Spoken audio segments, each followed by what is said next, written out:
પર્યુષણ વ્યાખ્યાનમાળામાં આજે પ્રથમ દિવસની ઉપસ્થિતિમાં આજે આપણે એક વિષય અહીંયા આગળ સિલેક્ટ કર્યો છે અને તેનું નામ અને જીનાગમની અંદર એક લેશિયાનું સ્વરૂપ પણ બતાવવામાં આવે છે.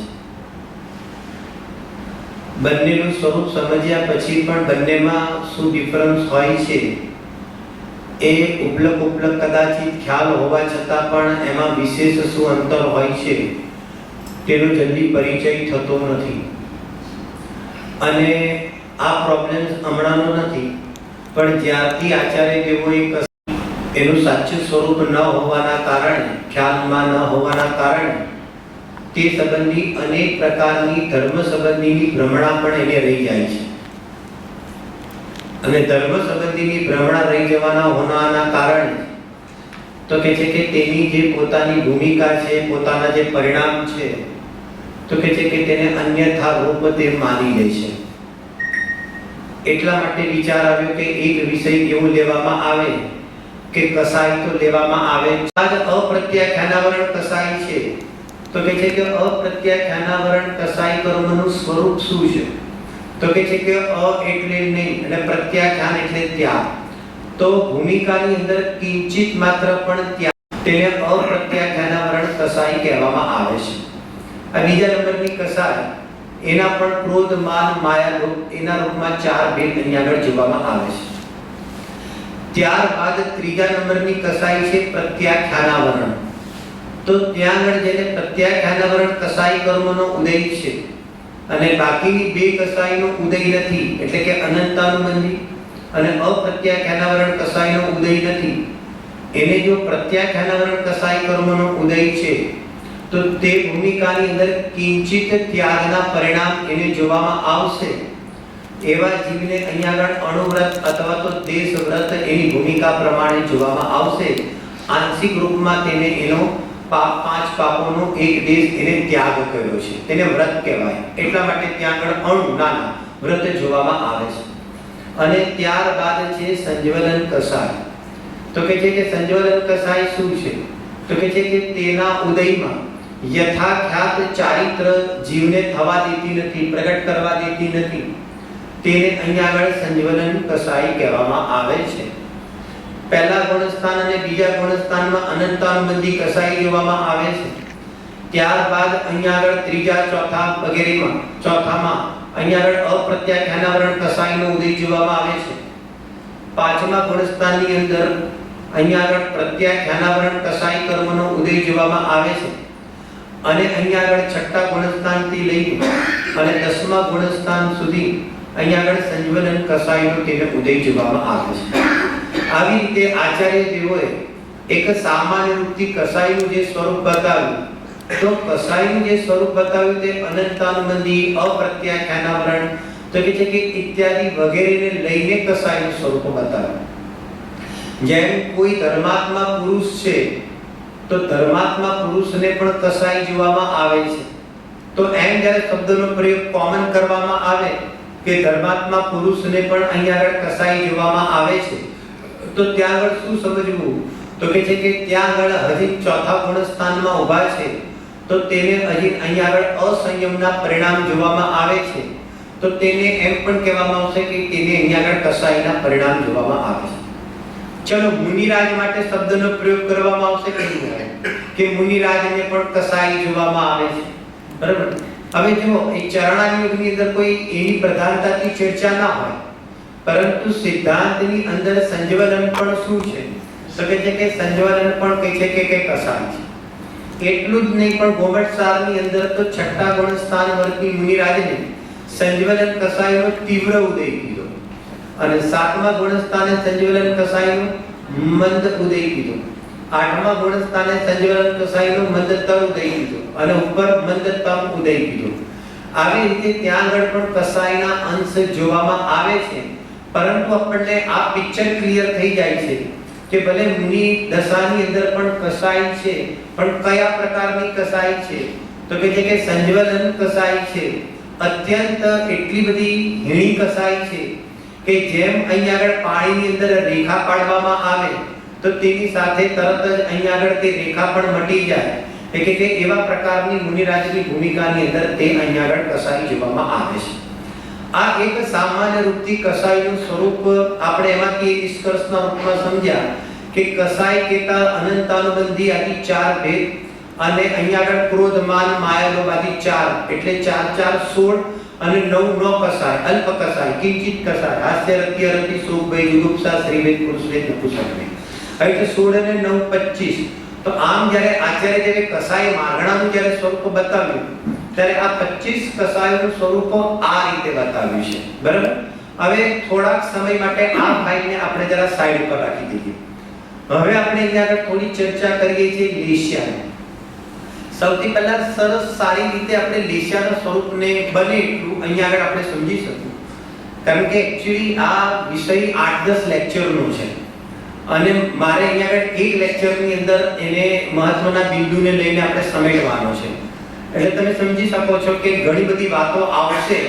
તમે બધું જ યાદ રાખવાની કોશિશ ન કરતા તમે ભાવવાસન કરજો, વિકલ્પાત્મક ભાવવાસન કરજો. અત્યારે બધું યાદ રાખવાની કોશિશ ન કરતા.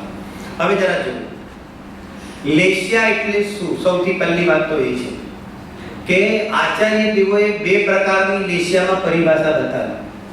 નંબર 1, કસાઈને અનુરંજિત યોગ પ્રવૃત્તિને લેશ્યા કહેવામાં આવે છે.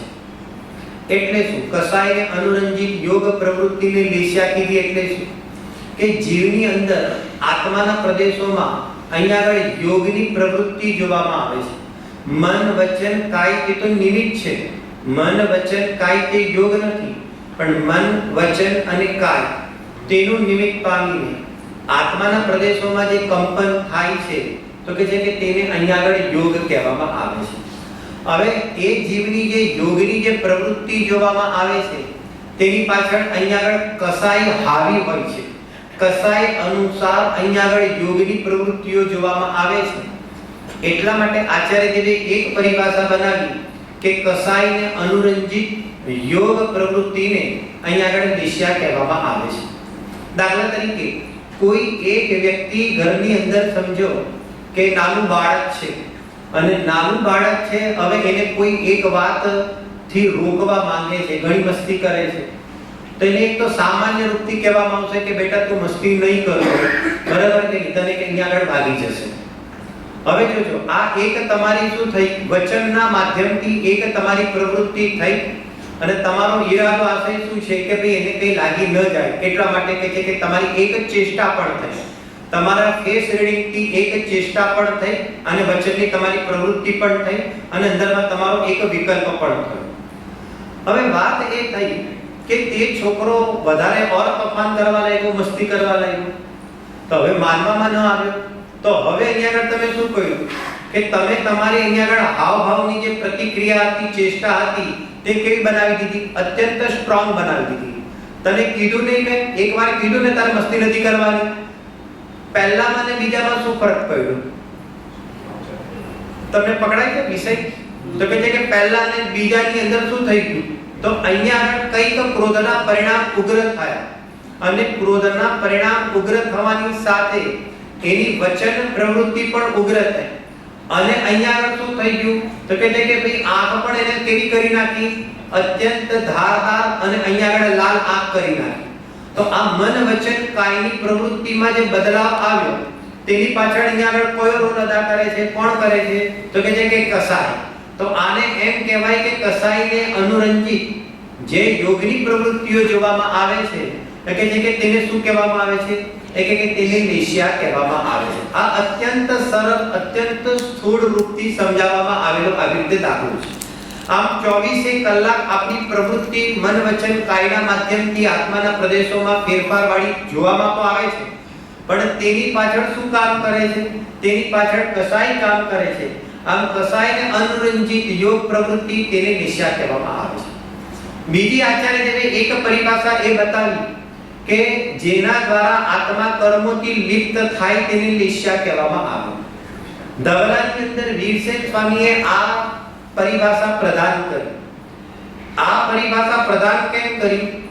કારણ કે ધવલાકાર એમ કહે છે કે જો કસાઈને અનુરંજિત યોગ પ્રવૃત્તિને લેશ્યા કહેવામાં આવે તો અહીંયા આગળ કસાઈ કયા ગુણસ્થાન સુધી છે? તો કહે છે કે કસાઈ 10મા ગુણસ્થાન સુધી. હવે વાત એ છે કે સિદ્ધાંતમાં લેસ્યા કયા ગુણસ્થાન સુધી બતાવી છે? તો કહે છે કે સિદ્ધાંતમાં લેસ્યા 13મા ગુણસ્થાન સુધી બતાવી છે. અર્યંત પરમાત્માને પણ લેસ્યા છે કે નહીં? તો કહે છે કે અર્યંત પરમાત્માને પણ લેસ્યા જોવામાં આવે છે. તો ત્યાં 11મા 12મા અને 13મા ગુણસ્થાનમાં એ જે લેસ્યા કેમ બતાવવામાં આવી? તો ત્યાં આગળ વીરસેન સ્વામી કહે છે કારણ કે લેસ્યામાં અહીંયા આગળ કહે છે કે યોગની પ્રવૃત્તિ પ્રધાન છે. કારણ કે જેના દ્વારા આત્મા કર્મોથી લિપ્ત થાય તેને લેસ્યા કહેવામાં આવે. તો 11મા 12મા અને 13મા ગુણસ્થાનમાં બોલો કર્મનો બંધ છે કે નથી? કર્મનો બંધ. તો કહે છે કે પ્રકૃતિ પ્રદેશ બંધ પણ છે ને? તો કહે છે કે ત્યાં આગળ એક ખાલી સાતા વેદનીનો પ્રકૃતિ પ્રદેશ બંધ થાય છે. તો કહે છે કે ત્યાં આગળ પણ આત્મા કર્મથી લિપ્ત થાય છે. માટે 13મા ગુણસ્થાન સુધી અહીંયા આગળ તેને લેસ્યાનો સદભાવ કહેવામાં આવશે. 14મા ગુણસ્થાન અને પછી સિદ્ધ ભગવાનને અલેસ્યાના રૂપમાં જોવામાં આવે છે, એટલે કે લેસ્યા નથી. પરંતુ આમ જ્યારે આત્મા કર્મથી લિપ્ત થાય એની પ્રધાનતાથી ચર્ચા કરીશું તો પહેલા ગુણસ્થાનથી લઈને 13મા ગુણસ્થાનનું વર્ણન આવશે. અને કસાયને અનુરંજિત યોગ પ્રવૃત્તિની વાત કરીશું તો પહેલા ગુણસ્થાનથી લઈને 10મા ગુણસ્થાનની અંદર તેની ચર્ચા અહીંયા આગળ કરવામાં આવશે. બરાબર? હવે જરા સાંભળજો. હવે વાત એ છે કે આ એક લેસ્યાની આપણે પરિભાષા જોઈ, એના ગુણસ્થાનને સામાન્ય રૂપથી એક લેસ્યા અલેસ્યાના રૂપમાં વર્ગીકરણ કર્યા. છતાં પણ હજી જ્ઞાનમાં પકડાતું નથી કે કસાય અને લેસ્યા લેસ્યામાં શું ફરક છે. તો વાત એ છે કે દાખલા તરીકે કોઈ એક વ્યક્તિ છે અને તે વ્યક્તિને કોઈ એક કસાઈ જોવામાં આવે છે. દાખલા તરીકે ક્રોધ કસાઈ જોવામાં આવે છે. તો તે જે ક્રોધ કસાઈ છે તેની અંદર કસાઈ તો અનંતાનુબંધી ક્રોધ છે. સાંભળજો, એક મિથ્યા દ્રષ્ટિ જીવ તેને કસાઈ તો અનંતાનુબંધી ક્રોધ છે, પરંતુ તે અનંતાનુબંધી ક્રોધ કસાઈની અંદર તેની જેટલી પણ તારતમ્યતા જોવામાં આવે છે તેને લેસ્યા કહેવામાં આવશે. અસરળ રીતે તીવ્રતાથી મંદતાના જેટલા પણ ભેદ જોવામાં આવશે તો કહે છે કે તે બધા ભેદ શેના અંતર્ગત પડશે? તો કહે છે કે તીવ્રતાથી મંદતાના જેટલા પણ ભેદ પડે છે તો કહે છે કે તે બધા લેસ્યાના અંતર્ગત જોવામાં આવે છે. એક મિથ્યા દ્રષ્ટિ જીવ છે અનંતાનુબંધી કસાઈ વાળો, તો તેના પરિણામ એવા બની શકે કે અત્યંત તીવ્ર સંકલેશ પરિણામ સુધી પણ તેનો પારો અહીંયા આગળ જતો રહે. અને એક અહીંયા આગળ સમજો કે બીજો મિથ્યા દ્રષ્ટિ જીવ છે તો કહે છે કે તેને પણ અહીંયા અનંતાનુબંધી કસાય છે અને અનંતાનુબંધી ક્રોધ છે, પણ એવું બને કે અહીંયા આગળ તેની કસાયની સંકલેશતાનો પારો તો કહે છે કે સંકલેશતા તો કહીશું નહીં, પરંતુ તેના પરિણામમાં અત્યંત વિશુદ્ધતા જોવામાં આવશે. તો કહે છે કે આવી અનંતાનુબંધી કસાઈ વાળો છે અને આ પણ છે. તો કહે છે કે આ પણ અહીંયા અનંતાનુબંધી કસાઈ વાળો છે, પણ એકના પરિણામ અત્યંત સંકલેશ રૂપમાં જોવામાં આવે છે અને એકના પરિણામ અત્યંત મંદ કસાઈ રૂપમાં અથવા તો વિશુદ્ધ રૂપમાં જોવામાં આવે છે. તો કહે છે કે કસાઈ એક છે પરંતુ લેસ્યા તો કહે છે કે લેસ્યામાં ફરક છે. પકડાય છે ને? ધીરે ધીરે વિષય પકડાય છે. અહીંયા આગળ તીવ્રતાના અંશ જોવામાં આવ્યા, અહીંયા આગળ અત્યંત મંદતાના અંશ જોવામાં આવ્યા. તો તીવ્રતાથી મંદતા અને મંદતાથી તીવ્રતાના જેટલા પણ અહીંયા આગળ ભેદ પડે છે તો તે બધાને અહીંયા આગળ કહે છે કે લેસ્યાના અંતર્ગત કહેવામાં આવે છે. આચાર્ય દેવે તેના એક સામાન્ય રૂપથી 6 ભેદ બતાવ્યા. અને 6 ભેદ કેવી રીતે બતાવ્યા કે સૌથી પહેલા તો આપણે લેસ્યાના સામાન્યપણે 6 ભેદ કયા છે?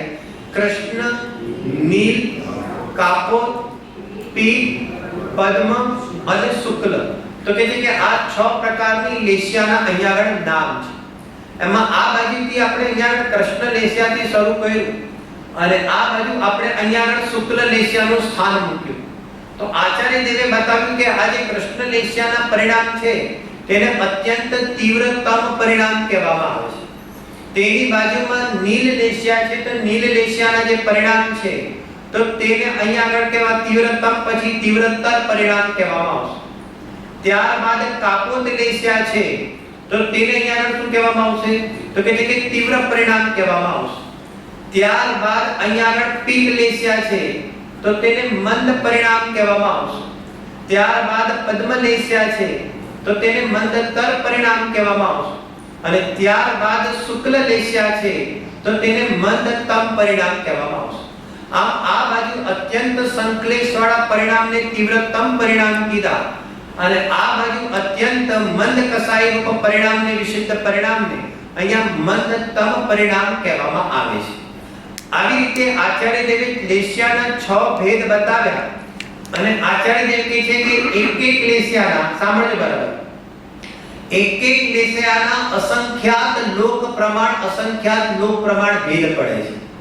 મતલબ કે જગતની અંદર અહીંયા કહે છે કે જીવ કેટલા છે તો કહે છે કે જગતની અંદર જીવ અનંત છે પણ અનંત જીવની અંદર માની લો કે અનંત જીવોમાં અનંત જીવ એવા છે જે કૃષ્ણ લેશ્યાના પરિણામ વાળા છે અને એવા જે અનંત જીવ કૃષ્ણ લેશ્યાના પરિણામ વાળા છે તો કહે છે કે તેની અંદર વેરિએશન કેટલા પડશે તો કહે છે કે એક કૃષ્ણ લેશ્યાના પરિણામમાં વેરિએશન અસંખ્યાત લોક પ્રમાણના સ્થાન એટલા વેરિએશનના પડી જાય છે. પોઈન્ટ પકડાય કે મને મતલબ આવી રીતે જેમ ડિગ્રી આપી દઈએ ને કે 1 થી 100 ડિગ્રી છે તો અહીંયા આગળ કહે છે કે 1 ડિગ્રી વાળો પણ કોઈ છે 2 ડિગ્રી વાળા પણ છે પરિણામ 3 ડિગ્રી વાળા પણ છે એવા 100 ડિગ્રી વાળા પણ છે એવા કેટલા કીધા અસંખ્યાત લોક પ્રમાણ અસંખ્યાત નહીં અસંખ્યાત લોક પ્રમાણ સ્થાન અહીંયા આગળ એક એક લેશ્યાના અંતર્ગત છે એટલા વેરિએશન પડે છે અને એવા 6 લેશ્યાની અંદર આવા ભેદ પડે છે. હવે આ કોઈ આપણા જ્ઞાનનો વિષય નથી આ કેવડી ભગવાનના જ્ઞાનનો વિષય છે પરંતુ આચાર્ય દેવોએ શું કર્યું કે જે કેવડી ભગવાનના જ્ઞાનના વિષય હોય એને અહીંયા આગળ સરળતાથી સમજાવવા માટે 3 ભેદ કરી નાખે અને એ 3 ભેદના નામ આપી દેવામાં આવે છે ઉત્કૃષ્ટ મધ્યમ અને જગન્ય. એકદમ સિમ્પલ જેમ કૃષ્ણ લેશ્યાના ઉત્કૃષ્ટ અંશ પણ છે કૃષ્ણ લેશ્યાના મધ્યમ અંશ પણ છે અને કૃષ્ણ લેશ્યાના જગન્ય અંશ પણ છે. એવી રીતે શુક્લ લેશ્યાના ઉત્કૃષ્ટ અંશ પણ છે મધ્યમ અંશ પણ છે જગન્ય અંશ પણ છે. એમ 6 લેશ્યાના જગન્ય મધ્યમ ઉત્કૃષ્ટની અપેક્ષાએ કેટલા ભેદ થયા તો કહે છે કે 6 લેશ્યાના જગન્ય મધ્યમ ઉત્કૃષ્ટની અપેક્ષાએ ટોટલ અહીંયા આગળ 6 તારીખ 18 એ કહે છે કે આવા 18 અંશ સામાન્યપણે અહીંયા આગળ કહે છે કે આચાર્ય દેવો તેને અહીંયા આગળ વર્ણન કર્યા છે. બરાબર આ એક ત્યારે સામાન્ય પહેલા અંદર વિષયમાં એન્ટર થવા માટે એક એની આપણે માળખું તૈયાર કર્યું. હવે આપણે થોડી પરિણામની વાત કરીએ એટલે તમને બધાને પણ ખ્યાલ આવે કે એક્ચ્યુઅલી આ લેશ્યાની અંદર પરિણામ કેવા હોય છે કારણ કે પરિણામ સમજીશું તો જ આગળ કસાય અને લેશ્યામાં શું ડિફરન્સ છે તેની ચર્ચા આપણે જોઈ શકીએ. અને સાથે સાથે સમય અનુસાર મારો એક વિચાર એ પણ છે કે લેશ્યાના અંતર્ગત જ કોઈ જીવ ક્યાં ઉત્પન્ન થાય છે મરીને કોની કેવી યોગ્યતા હોય છે તેની પણ થોડી ચર્ચા કરવાનો અહીંયા આગળ એક વિચાર છે. જોઈએ છે આપણે કેટલું ચાલે છે. બરાબર ઉપયોગ હવે થોડો અહીંયા આગળ જરા લગાડજો અહીંયા આગળ ઉપયોગ સાંભળવામાં લગાડજો અને પોતાના પરિણામને પકડવામાં લગાડજો અને પોતાના જ પરિણામને પકડવામાં લગાડજો બીજા કોઈના પરિણામ ના પકડતા કારણ કે જેમ જેમ અહીંયા આગળ એક એક લેશ્યાનું સ્વરૂપ ચાલશે પરિણામ તરફથી તો તરત જ આ ભાઈ આજે આ કહ્યું ને આ બેને કાલે આ કહ્યું એવું ના બને કે તમે બીજા બધાના પરિણામો પકડવા બેસી જાઓ કારણ કે દરેકની જવાબદારી અહીંયા આગળ અલેશ્યા થવાની તો પોતાની છે એટલે બીજા કોઈના પરિણામ જોઈને કસાઈ ન થવું પરંતુ પોતાનામાં જો એક જાતના પરિણામ હોય તો આપણે કાઢી નાખવા તો કે એ વાતને મુખ્ય રાખીને જ આપણે આ ટોપિક ચાલુ કરીએ છીએ. બરાબર ઘણો મોટો વિષય ભાવ દીપિકાના અંતર્ગત આવેલો છે અત્યંત શોર્ટની અંદર આપણે એની ચર્ચા આપણે જોઈ રહ્યા છીએ. એની અંદર સૌથી પહેલા આપણે સમજીએ કે એક અનંતાનુબંધી કસાય વાળો જીવ છે. જરા સમજો તો અનંતાનુબંધી કસાય હોય તો અનંતાનુબંધીમાં 6 લેશ્યા જોવામાં આવે. સૌથી પહેલા તો એ સમજો કૃષ્ણ નીલ કાપોત પીત પદ્મ અને શુક્લ 6 લેશ્યા તીવ્રતાથી મંદતામાં મિથ્યા દ્રષ્ટિ જીવ હોય તો પણ તેને 6 લેશ્યા જોવામાં આવે. હવે પ્રશ્ન એમ થાય કે અનંતાનુબંધી કૃષ્ણ લેશ્યાની અંદર જીવને પરિણામ કેવા થતા હશે તો અહીંયા આગળ આચાર્ય જેવું બતાવે છે કે જેને અહીંયા આગળ પોતાના જેને કહેવાય ને પોતાના જીવનની અંદર વેર બાંધવાના પરિણામ છે તે અનંતાનુબંધી સંબંધીના કૃષ્ણ લેશ્યાના પરિણામ છે. હવે કેવું થાય છે કે અહીંયા સમજો કે રૂટિનમાં તો પરિણામ બની જાય છે પરંતુ ક્યારેક કોઈની સાથે કોઈ એવો ઝઘડો થઈ ગયો તો અનંતાનુબંધી કસાઈ શું કામ કરાવે છે ખબર છે જો તમારા ઝઘડાના અંશ તમારા વધી જાય બરાબર કારણ કે તીવ્રતા મંદતાથી અહીંયા આગળ ભેદ પડતા જાય તીવ્રતા મંદતાના ભેદ સમજો છો ને જેમ આપણે ઘરે પંખો કરીએ ને પંખો બરાબર ને તો પંખાના ટોટલ બટન કેટલા હોય છે ભાઈ બરાબર કે નહીં? તો 6 બટન હોય તો સમજો કે એક તો હાઈએસ્ટ ઉપર પણ રાખીએ અને પછી ધીરે ધીરે છઠ્ઠા પરથી આપણે 5 ઉપર કરીએ તો પંખો થોડો સ્લો પડે કે નહીં? પછી 4 ઉપર કરીએ, પછી 3 ઉપર કરીએ, 2 ઉપર કરીએ, 1 ઉપર કરીએ, તો જે સમજો કે 5 ઉપર કે 6 ઉપર પંખો ફરતો હોય તે કેવો ફરે અને 1 ઉપર ફરતો હોય તે કેવો ફરે. તો હવે આપણે ઘડીએ ઘડીએ પંખો ઘડીકમાં 4 ઉપર કરીએ, ઘડીકમાં 2 ઉપર કરીએ, ઘડીકમાં 6 ઉપર કરીએ, એવું બી બને કે ના બને? કહેવાનો મતલબ એ કે પંખામાં બને કે બને, ના બને તો ના બને, પણ અહીંયા તો જરૂર બને. પરિણામોની અંદર કે તમારે તો બનશે બનશે ને બનશે અને નિયમથી એટલા માટે બનશે કારણ કે બીજો નિયમ એવો છે કે દરેક લેશિયાનો જગતને કાળ અંતર્મુહૂર્ત છે અને અંતર્મુહૂર્તની અંદર તમારી તે લેશિયાનો તે અંશ બદલાયા વગર રહેવાનો નથી. બધાને એવી રીતે તીવ્ર મન આખા દિવસમાં થયા કરશે.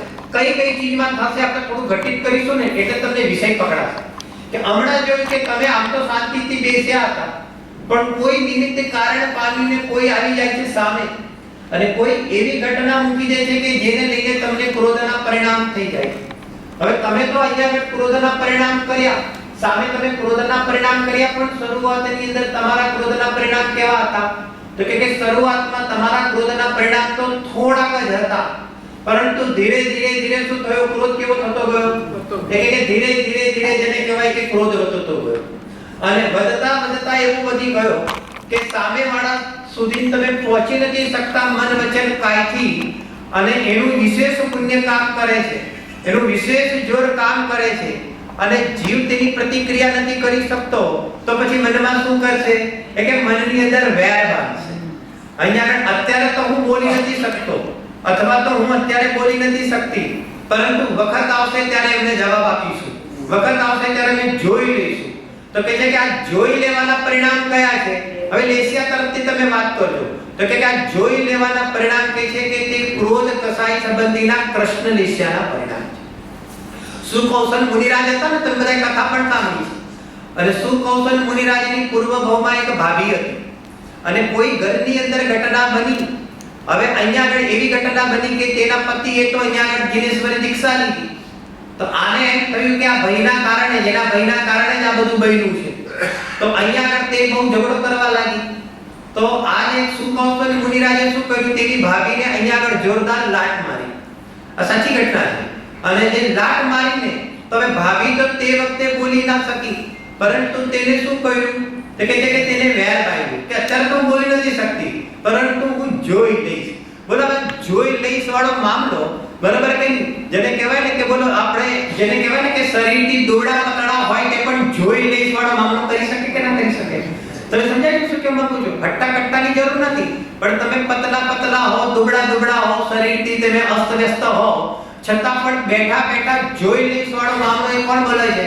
કે જોઈ લઈશ વાળો મામલો આ લેશિયા બોલે છે અને તેની અંદર તેને વેર બાંધી તો આગળ જઈને જ્યારે આ જીનેશ્વરી દીક્ષા લે છે ત્યારે શિયાળીનો જીવ થાય છે. વિચાર કરો, સંસારની અંદર જેટલા પણ અહીંયા આગળ કોઈ અજગરની પર્યાય થાય અને અજગરની પર્યાય થઈને કોઈને ગળી જાય છે તો કહે છે કે પૂર્વની અંદર આ અજગરની પર્યાય વાળા જીવે બેર બાંધ્યું હોય છે. કોઈ સમજો વાગણનો જીવ થાય છે તો વાગણની પર્યાય વાળા જીવે પણ પૂર્વની અંદર વેર બાંધ્યું હોય છે અને વાત તો એ છે કે ખાલી એક અંતર્મુહૂર્તના પરિણામમાં વેર બાંધ્યું હોય છે, પરંતુ કોઈ એવી જાતનો આયુનો બંધ થઈ જાય છે તો અહીંયા આગળ કહે છે કે મરીને અજગર થઈ જાય તો અહીંયા અજગરની પર્યાયની અંદર કહે છે કે જે પણ એનો પ્રતિકાર ન કરી શક્યો તે વ્યક્તિને આખો ગળી જાય છે. વાગણનો જીવ તે વ્યક્તિને આખો અહીંયા આગળ જેને કહેવાય કે ભક્ષણ કરી દે છે. તો કે સંસારની અંદર ચારે બાજુ કોઈ એક વ્યક્તિ બીજા વ્યક્તિને ગ્રસીભૂત કરે છે, તેનું મૂળ કારણ શું? હજારો લાખોની સંખ્યામાં પડેલા છે પણ કોઈ એક વ્યક્તિને જોઈને જ આપણને ક્રોધ આવે છે. જોજો તમે, કોઈ એક વ્યક્તિને જોઈને ઈર્ષા ભાવ થાય છે અથવા તો કોઈ એક વ્યક્તિને જોઈને આપણને અહીંયા આગળ એવી જાતના કોઈ દ્વેષના પરિણામ થાય છે, કોઈ વ્યક્તિ પ્રત્યે રાગના પરિણામ થાય છે, તો કોઈ વ્યક્તિ પ્રત્યે સ્વભાવગત આ પર્યાયમાં કોઈ કઈ બન્યું નથી, તમારું કોઈ ઝઘડો પણ નથી થયો, પણ સામે આવી ગયો તો કોઈ કેવા પરિણામ બની ગયા? તો કહે છે કે તેનું મૂળ કારણ શું? તો કે પૂર્વની પર્યાયમાં કરેલા પરિણામ એ લેશિયાના પરિણામ છે. તો વર્તમાનની અંદર તે પરિણામ ઉગી નીકળ્યા છે, તે સંસ્કાર ઉગી નીકળ્યા છે અને જોઈ લઈશ વાળો મામલો અત્યારે વર્તમાનમાં પણ હાજર કરીને તને કર્મ બંધ કરાવે છે. આને કહેવાય લેશિયા. લેશિયામાં કૃષ્ણ લેશિયા અને કૃષ્ણ લેશિયામાં અનંતાનુબંધી લેશિયા.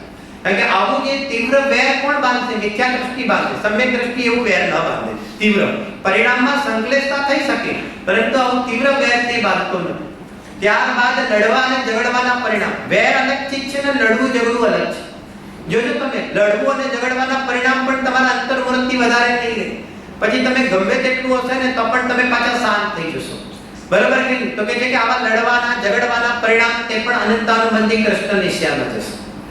ત્યારબાદ પાંચ ઇન્દ્રિયના વિષયોમાં અત્યંત ગ્રદ્ધતા અને અત્યંત આસક્તિના પરિણામ તે અનંતાનુબંધી કૃષ્ણ લેશ્યાના પરિણામમાં જશે. ક્રોધનો દાખલો બધાને ખબર પડી જાય છે જગતની અંદર, પરંતુ કોઈ એક પાંચ ઇન્દ્રિયના વિષયનો ભોગ અત્યંત એટલો આસક્ત છે કે તેના માટે તું ગમે તેટલું પાપ કરવા માટે પણ તૈયાર છે, ગમે તેટલી તું હિંસા પણ કરવા માટે તૈયાર છે, તો તારી એ લોભની પૂર્તિ કરવા માટે પાંચ ઇન્દ્રિયના વિષયો સંબંધીના તે લોભની પૂર્તિ કરવા માટે તું ગમે તે હદ સુધી તારે જવા તૈયારી છે, તો તે પણ અનંતાનુબંધી અહીંયા આગળ કૃષ્ણ લેશ્યાના પરિણામના અંતર્ગત જ જોવામાં આવશે. બહુ સ્વરૂપ થોડું ઘણું બધું છે, પણ શોર્ટની અંદર કેટલાક બિંદુને બતાવીએ છે. તો કે આવી રીતે જેને કહેવાય કે અત્યંત તીવ્ર આક્રોશવાળા જન્ય પરિણામ કે જે ભૂમિકાથી વિરુદ્ધ પરિણામ છે, જે સદાચારથી પણ વિરુદ્ધ પરિણામ છે, અત્યંત ગ્રદ્ધતાના પરિણામ છે, ક્રોધ, માન અને માયા, લોભ બધું લેવું, બીજાને ઠગવાના તીવ્ર સંશ્લેષતાના પરિણામ, તો કે તે પણ અનંતાનુબંધી અહીંયા આગળ માયાચારીના અને પણ કૃષ્ણ લેશ્યાના પરિણામના અંતર્ગત જોવામાં આવે છે. બરાબર? આ થોડું સ્વરૂપ બતાવ્યું. હવે આગળ જરા હવે અહીંયા આગળ બીજા નંબરની લેશ્યા કઈ છે? તો કે બીજા નંબરની લેશ્યા છે નીલ લેશ્યા.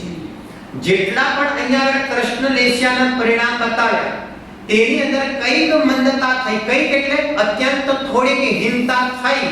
બરાબર કે નહીં? તો તે અહીંયા આગળ કહે છે કે તે પરિણામ કોના અંતર્ગત જશે? તો કે છે કે નીલ લેશ્યાના પરિણામના અંતર્ગત જશે. એના સિવાય પણ આચાર્યજીએ બીજા દાખલા આપ્યા. ઘણા પ્રકારની નિંદ્રાળુ જીવ હોય. નિંદ્રાળુ એટલે સમજો ને, જેને ઘણી ઊંઘ આવતી હોય, ઘણો બધો જેને કહેવાય કે ઘણી બધી આળસ આવતી હોય, તો કે છે કે આવી જાતના જ્યારે પરિણામ છે ને, તો તે પણ અનંતાનુબંધી નીલ લેશ્યાના પરિણામના અંતર્ગત જશે. જરા બરાબર સાંભળો. તો કે આવું તો આપણને ઘણી વાર થાય છે. તો કે એમાં શું વાંધો છે? ઘણી વાર થાય છે એટલે શું? તો કે છે કે તમારી લેશ્યા બદલાતી રહે છે ને, તો કૃષ્ણ લેશ્યા એક સરખી ના આવી, તો હવે આ જીવ કઈ લેશ્યામાં આવી ગયો? તો કે નીલ લેશ્યામાં આવી ગયો. અને નીલ લેશ્યાની અંદર પણ શું થશે? તો કે છે કે તેની અંદર પણ જેને કહેવાય કે બદલાવ આવતો જ રહેશે. તો કે છે કે આવી જાતના અત્યંત નિદ્રાળુ વાળા જે પરિણામ છે, ખબર છે બિલાડી હોય ને, બિલાડી, તો જોજો તમે બિલાડીનો નેચર છે એ ઊંઘ જ કરશે, ઊંઘ જ કરશે. તો કેમ આવું થાય છે? બસ તો કે આગમ ચક્ષુ ખોલો. એ કે અત્યારે કઈ લેશ્યામાં કામ કરે છે? તો કે અત્યારે કયા લેશ્યામાં કામ કરે છે? તો કે નીલ લેશ્યાની અંદર તેની એવી જાતના અહીંયા આગળ જેને કહેવાય કે પરિણામ જોવામાં આવે છે. હવે આગળ સમજો. ધન વગેરે, ધાન્ય વગેરેની અંદર ઘણો બધો પરિગ્રહ વધારવાના જે પરિણામ છે તે પણ નીલ લેશ્યાના અંતર્ગત જશે. બરાબર? ઘણો બધો પરિગ્રહ, જો પરિણામ ચાલે ને, દાખલા તરીકે કોઈ એક ઇન્કમ થઈ, હવે અહીંયા ઇન્કમ થતાની સાથે જ શું કરશે? તે કેલ્ક્યુલેટર લેશે અને પછી ત્યાં બેઠા બેઠા શું કરશે કે જો મેં આટલો માલ લીધો તો મને આટલો નફો થયો, તો જો મેં આટલો લીધો હોત તો હવે કહે છે કે તે લીધો કે ન લીધો તારા પુણ્ય પાપને આધીન છે, પણ તે અત્યારે પરિણામ બગાડ્યા એટલે તું લેશ્યાની અંદર આવી ગયો. સિમ્પલ વાત છે. તારી કઈ લેશ્યા કામ કરી રહી છે? એટલે કે અધીન વધી જાય, અધીન વધી જાય, અધીન વધી જાય, અધીન વધી જાય, તો તે કઈ છે લેશ્યા? તો કે છે કે એ જીવની અહીંયા આગળ પરિગ્રહ અતિ આસક્તિ પૂર્વક અત્યંત વધારવાના ગ્રદ્ધતાના જે પરિણામ છે, તો કે છે કે તે નીલ લેશ્યાના અંતર્ગત અહીંયા આગળ જશે. બીજું આચાર્ય દેવ કહે છે કે જેનો મોટા ભાગનો સમય વિકથામાં જાય છે, તો જેટલી પણ વિકથામાં જવા વાળો સમય છે તે બધો અહીંયા આગળ નીલ લેશ્યાના અંતર્ગત જાય છે. તમે કલ્પના કરી લો કોઈ દિવસ પોલિટિક્સ ની વાત, એક બોલો હવે કઈ લેશ્યામાં જશે? આ ખોલીએ ત્યારે જ ખબર પડે છે, એમણે ખબર જ નથી પડતી. આના પર ઘટિત કરીએ ત્યારે ખબર પડે. બરાબર કે નહીં? જેને કહેવાય ઇલેક્શન મહારાષ્ટ્રનું નથી, યુપીનું છે, એમાં તો પાછું ઇલેક્શન અને અહીંયાનું પણ નથી, ઇલેક્શન યુએસ નું હોય. બરાબર કે નહીં? અને કોણ આવશે? બરાબર ને, એની ચિંતા એ કરે છે, એમાં જાણે એને પૂછીને કરવાનું હોય હતો. તો કે છે કે આવી રીતે તું જેટલું પણ અહીંયા આગળ કહે છે કે તું આ બધાની અંદર તારો જે સમય કાઢે છે, તમને ખબર છે કૃષ્ણ લેશ્યાની બાજુમાં જ બેસેલી છે આ નીલ લેશ્યા. જરા ધ્યાન આપજો જરા. બરાબર, કૃષ્ણ લેશ્યાની બાજુમાં જ બેસેલી, તમને ખબર છે તમે રાગ દ્વેષ કરો છો ને, તો ભવિષ્યની અંદર પણ જેના પ્રત્યે તમે દ્વેષ કરો છો ને, સાંભળજો બરાબર, તેના બધા સાથીદારો તમને મળીને શું કરશે? તમારી સાથે ઝઘડા કરશે. આ બહુ પ્રેક્ટિકલ વાત છે. તમે જેના પ્રત્યે પણ રાગ દ્વેષ કરો છો તો ભવિષ્યની અંદર પણ તે રાગ કરાવવામાં નિમિત્ત બનશે અથવા તો દ્વેષ કરાવવામાં નિમિત્ત બનશે. કેમ? તમે તો ભલે અહીંયા બેઠ્યા છો, ઓલો તમને નથી જતો, પણ તમે તો જોઈને પરિણામ બગાડો છો ને. તો તમે તમારા જે પરિણામ બગાડો છો આવી જાતના, તો કે આ બધા શેના પરિણામ છે? તો કે આ અહીંયા આગળ જેને કહેવાય કે નિર્દેશ્યના પરિણામ છે. હવે જોજો, સાંભળજો. કુટુંબીઓ પ્રત્યે અત્યંત સ્નેહના પરિણામ નિર્લેશ્યના પરિણામ છે. હવે આમાંથી તો કોઈ બચતું જ નથી. બરાબર કે નહીં? કહેવાનો મતલબ બરાબર કે નહીં? અહીંયા આગળ સમજો કે મરણનો પણ સમય આવે અને છતાં પણ હજી તો કે છે કે બધા જોડે રહેવું ગમે. એમ નહીં કે તેનો રાગ છોડવો ગમે, કારણ કે એ રાગ છોડવો ક્યારે ગમે? જ્યારે આગળ જઈને પદ્મલેશ્યા આવશે ત્યારે ગમે. અહીંયા આગળ નીલલેશ્યામાં ઊભો છે, તો નીલલેશ્યામાં તો શું છે કે ભાઈ છૂટતું નથી, છૂટાતું નથી ઘરની અંદર. અને શું થાય છે? બધા જ જોડે અહીંયા આગળ, બધા જ મારી સાથે રહે, હું બધા જોડે રહું. હજી 2-4 વર્ષ કાઢી નાખું. તારે કેમ 2-4 વર્ષ કાઢવા છે? એ કે આરાધના માટે કાઢવા છે, હું તો છે નહીં. તો કે કોના માટે કાઢવા છે? નાના પણ આ લોકોનું બધું આવી રીતે તેવી રીતે. એ કે તારો અત્યંત તીવ્ર રાગ બતાવે છે તે કઈ લેશ્યામાં કામ જાય છે? તો કે એ તારી નીલ લેશ્યાના પરિણામના અંતર્ગત જાય છે. જરા જો ધૈર્ય રાખજો થોડું, કારણ કે એક વિષય છે નીલ લેશ્યાના અંશમાં મરીને ક્યાં જાય, એ આખો વિષય પાછો અલગ છે. કૃષ્ણ લેશ્યાના અંશમાં દેહ છોડીને જીવ ક્યાં જાય, પિત્ત લેશ્યાના અંશમાં દેહ છોડીને જીવ ક્યાં જાય, એ કલાક સમજો. ગંભીરતા આવશે. આ વિષય એવો છે ને કે જેને કહેવાય જીવ સાવધાન થશે. જ્યાં સુધી ફળ બતાવવામાં ન આવે ને ત્યાં સુધી જેને કહેવાય કે જીવ ત્યાં આગળ જેને કહેવાય સાવધાન ન થાય. ચલો આગળ થોડું કાપોત લેશ્યા બની, કારણ કે કાપોતના ઘરાકો ઘણા છે, એના બી છે, બધાના છે સરકારી રીતે. હવે સમજો, કુટુંબીઓ પર વ્યર્થનો ક્રોધ કરવો તે કાપોત લેશ્યામાં આવશે. વ્યર્થ એટલે સમજો કે મતલબ જો કુટુંબીઓ પર વ્યર્થનો ક્રોધ કરવો, ઘરના નોકર ચાકરો પર વ્યર્થનો ક્રોધ કરવો, પછી પોતાની પત્ની અને છોકરાઓ ઉપર તો કે વ્યર્થનો વ્યર્થનો ક્રોધ કરવો. તો કે આ બધું શું બતાવે છે? આ બધું શું બતાવે છે? ખબર છે કઈ કસાઈ કામ કરે? હકીકતમાં માન કસાઈ કામ કરે. અનંત સંબંધી માન કસાઈ શું કરાવે છે? કે તેને ક્રોધ કરાવડાવે છે. અને કે અહીંયા આગળ કઈ લેશ્યા કામ કરે છે? તો કે અહીંયા આગળ કાપોત લેશ્યા કામ કરે. કૃષ્ણ, નીર અને કાપોત આ 3 અશુભ લેશ્યા છે. પિત્ત, પદ્મ અને શુક્લ આ 3 શુભ લેશ્યા છે. તો અહીંયા આગળ કહે છે કે જો કે નીલ કરતા થોડી લાઈટ છે છતાં પણ તે અશુભની જ રેન્જમાં આવે છે. આ તમે પકડી રાખજો. ત્યારબાદ આગળ બીજાને ઇન્સર્ટ કરી નાખો, બીજાને નીચો બતાવો. તો કહે છે કે આ કઈ લેશ્યા કામ કરી રહી છે? તો કે બીજાનું ઇન્સર્ટ કરવું, બીજાને નીચો બતાવો. બરાબર કે નહીં? જેને કહેવાય તો કહે છે કે આ પણ કાપોત લેશ્યાના અંતર્ગત જેને કહેવાય જોવામાં આવે છે. હવે જુઓ, આખો દિવસ એક વ્યક્તિનું જેને કહેવાય ને કે એક વ્યક્તિ આખો દિવસ ટેન્શનમાં રહેતી હોય, ખબર છે કઈ બી કારણ ના હોય ને, જેને કહેવાય નાની બાબતમાં પણ એને શું થઈ જાય? નાની બાબતમાં પણ જેને કહેવાય બરાબર કે દૂધ ઉભરાઈ જાય અને બહાર પડી જાય અને ટેન્શન આવી જાય, તે તો સમજમાં આવે. પણ જો દૂધ વાળો ના આવે તો એ ટેન્શનમાં આવે. દૂધ ગરમ મૂકવાનો ટાઈમ થઈ ગયો તો એ ટેન્શનમાં આવે. બહુ જરા સમજાય કે સમજો જરા? આ ઘડીએ જે તમે ટેન્શન કરો છો ને તેને છેક સુધી આખું દૂધ આખા દિવસનું ખાલી ના થઈ જાય ત્યાં સુધી દૂધ સંબંધનું એક ટેન્શન. હવે એવા તો કેટલા ટેન્શન લઈને બેસે. પછી છોકરાનું ટેન્શન, બરાબર કે ન ભણે તો એ ટેન્શન, વધારે ભણે તો એકદમ ટોપ ના આવે તો પણ ટેન્શન. તમે સમજાય કે મને મતલબ એક 10 મિનિટ માટે પણ બાજુવાળા ત્યાં રમવા જાય તો પણ ટેન્શન, કારણ કે પાછા 2-4 માર્ક ઓછા આવી જાય. તો આવા બધા જે ટેન્શન અને ટેન્શન વાળા જે પરિણામ છે આચાર્ય જેમ કહે છે કે તે કાપોત લેશ્યાના પરિણામ છે. વિચાર કરો. બરાબર સમજાય છે શું કહેવા માંગે છે? બસ કઈ કારણ નહીં, કોઈ કારણ નહીં, રિલેક્સ નથી. આ જે રિલેક્સ નથી, સ્વરૂપ નથી સમજતો. અત્યારે મારે હવે સ્વરૂપની વાત તો પછી લાવીશું, પહેલા લેશ્યા તો સમજીએ. એટલે કે આ સ્વરૂપ સમજે, ભેદ વિજ્ઞાન સમજે, કાર્ય થવા યોગ્ય થાય છે. ખરેખર એની હોનહાર હશે તો જ થશે. ક્રમબદ્ધમાં જે લખાવાનું છે તે જ રીતે થશે. અન્ય કોઈ પણ રીતે કોઈ પણ પર્યાયનો ફેરફાર કરી શકવાના નથી. જ્યાં સુધી તત્વજ્ઞાનનો અભ્યાસ નહીં થાય ત્યાં સુધી જીવ ટેન્શન અને ટેન્શનમાં જ રહેશે. આ એનું મૂળ અંદરમાં જે ભેદ વિજ્ઞાન, મૂળ અંદરમાં જે ધર્મ, વાસ્તુ સ્વરૂપ શું છે, જ્યાં સુધી એને ક્લિક નહીં કરે ત્યાં સુધી કહે છે કે આ લેશ્યાઓની અંદર અશુભ લેશ્યાઓમાં આવી જાતના પરિણામો પણ જોવામાં આવી શકે છે. આગળ હવે જરા એક જોજો. હવે અહીંયા આગળ પોતે યુદ્ધમાં પણ મરવા માંગે. એમ થઈ જાય કે હું દેશ માટે ભલે મરી જાઉં તો મરી જાઉં, બરાબર કે નહીં? તો અહીંયા આગળ કહે છે કે તે પરિણામ કયા છે? તો કહે છે કે તે શુભ લેસ્યા વાળા પરિણામ નથી, એટલે કે દેશ માટે પણ કહે છે કે મરી જવામાં વાળા પરિણામ જે છે તો કહે છે કે તે પણ અશુભ લેસ્યાના અંતર્ગત અહીંયા આગળ કહે છે કે કાપોત લેસ્યાના અંતર્ગત અહીંયા આગળ જોવામાં આવશે, બરાબર? આ તો આ બધી વાતો કરી. હવે જરા ધૈર્ય રાખીને સાંભળજો. હવે જરા શું કહેજો? માનાદિક કસાય માટે પૂજન આદિ કાર્ય કરવા તે કાપોત લેસ્યાના પરિણામ છે. હવે એક બાજુ તો શું દેખાય કે ભાઈ પૂજાના પરિણામ કરે છે, પણ શલ્ય કયું પડ્યું છે?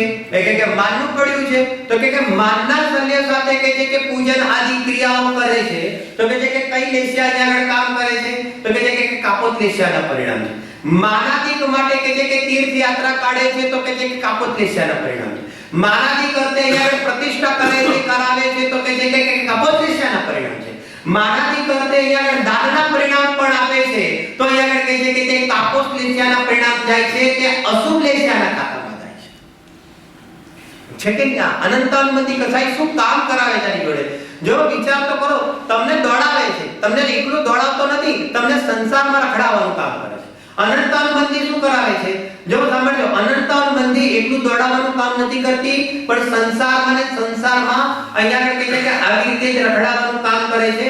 અહીંયા આગળ બધી કસાઈ એટલી હાવી થઈ જાય છે, શલ્ય એટલા પડેલા હોય છે, અને તેની અંદર બહારમાં દેખાય શુભ કાર્ય કરે છે, અને અંદરની અંદર તેની લેસ્યા કઈ કામ કરી રહી છે? તેની અંદર ને અંદર લેસ્યા અહીંયા આગળ અશુભ લેસ્યા કામ કરી રહી છે. કે નહીં કહેવાનો મતલબ? પછી જો ખતરનાક વાત છે, બરાબર ને? પોતાની સાંભળજો, બરાબર? પોતાની પત્નીને, પોતાના પુત્રને કે ઘડીએ ઘડીએ સજાવવાના પરિણામ તે કહે છે કે કાપોત લેસ્યા છે. દરેક પતિને એમ થાય તૈયાર થઈને જ આવે, સામે તૈયાર થઈને જ આવે. એટલે ઘરે ને ઘરે શું તૈયાર થઈને આવે? પણ એને મનની અંદર એમ જ કોઈ તૈયાર થઈને જ આવે, શૃંગાર કરીને સામે આવે. તો કહે છે કે એવી જાતના જે ઘડીએ ઘડીએ શૃંગારવાળાના જે પરિણામ છે, તો કહે છે કે તે પરિણામ પણ કઈ કોટીની અંદર જાય છે? તો કહે છે કે તે પરિણામ પણ અશુભ લેસ્યાની અંદર કાપોત લેસ્યાના અંતર્ગત તે પરિણામ જાય છે. બરોબર? આની અંદર કોઈ જીવ સાથે ઝઘડો કર્યો, કોઈ જીવ સાથે ક્રોધ કર્યો, કોઈ સાથે બીજું કઈ એવું કઈ કામ કર્યું, ભાઈ એના ઘરવાળા છે, એનું ધન છે, એની વ્યવસ્થા છે, એની આજીવિકા છે, બરાબર ને? એ જે પણ કઈ છે તો એનું છે, એ કે ભલે જે પણ કઈ એનું છે, પણ એના પરિણામ છે, તો તે પરિણામમાં આવી ટાઈપની સંકલેશતા પડેલી છે, તો કહે છે કે તે બધી અહીંયા આગળ કાપોત લેસ્યાના અંતર્ગત જોવામાં આવે છે. ખ્યાલ છે કે ઘણા લાંબા લિસ્ટ છે, મારે સમય પ્રમાણે આગળ વધવાનું છે. હવે જરા સાંભળજો, પિત્ત લેસ્યાના પરિણામ. હવે કસાઈ કઈ લીધી છે આપણે? અનંતાનુબંધી. અને અનંતાનુબંધી પિત્ત લેસ્યાના પરિણામમાં હવે આખી બાજી થોડી બદલાઈ ગઈ. અત્યાર સુધી તો અહીંયા આગળ અશુભ લેસ્યા કામ કરતી હતી, અને હવે શુભ લેસ્યા ચાલુ થઈ ગઈ, કારણ કે પિત્ત, પદ્મ અને શુક્ર ત્રણ શુભ લેસ્યા છે. તો હવે અહીંયા આગળ શું પરિણામ થઈ જાય છે? તો કહે છે કે માનાદિક ઘટાડવાના પરિણામ થયા, તો કહે છે કે તે પિત્ત લેસ્યા છે. પાંચ ઇન્દ્રિયના વિષયોની અંદર પ્રવૃત્તિ તો છે, પરંતુ એટલી આસક્તિ નથી, તો તે કયા પરિણામ છે? તો કહે છે કે તે પિત્ત લેસ્યાના પરિણામ છે. બરાબર સમજો? ધર્માનું રાગ જે પરિણામ જોવામાં આવે છે, તે કયા પરિણામ જોવામાં આવે છે? તો કહે છે કે તે પિત્ત લેસ્યાના પરિણામ જોવામાં આવે છે. આ જરા બરાબર સમજો. આવી રીતે યથા યોગ્ય હે ઉપાધિનું જ્ઞાન કરીને કાર્ય અકાર્યનો વિચાર કરે છે. સમાજમાં, લૌકિક જન્મમાં, ધાર્મિક ક્ષેત્રે બધી જગ્યાએ વિવેકથી વર્તે છે, તો તે કઈ લેસ્યા કામ કરી રહી છે? તો કહે છે કે તે ભલે અનંતાનુબંધી છે, અને અનંતાનુબંધીમાં કઈ લેસ્યા કામ કરી રહી છે? તો કહે છે કે તે પિત્ત લેસ્યાના પરિણામ છે. હવે એક વાત અનંતાનુબંધી છે ને, ઉપયોગ સૂક્ષ્મ કર્યો. અનંતાનુબંધીમાં પિત્ત લેસ્યાની અંદર આપણે જોયું કે શુભ લેસ્યા કામ કરી રહી છે, પણ અનંતાનુબંધી છે તો અહીંયા આગળ એમ લખ્યું છે કે કોઈના કોઈ રૂપમાં અહીંયા આગળ જેને કહેવાય સ્વર્ગાદિકની ચાલ રહેલી છે. પિત્ત લેસ્યાની વાત કરું છું, પિત્ત લેસ્યામાં શુભ લેસ્યાની વાત કરું છું.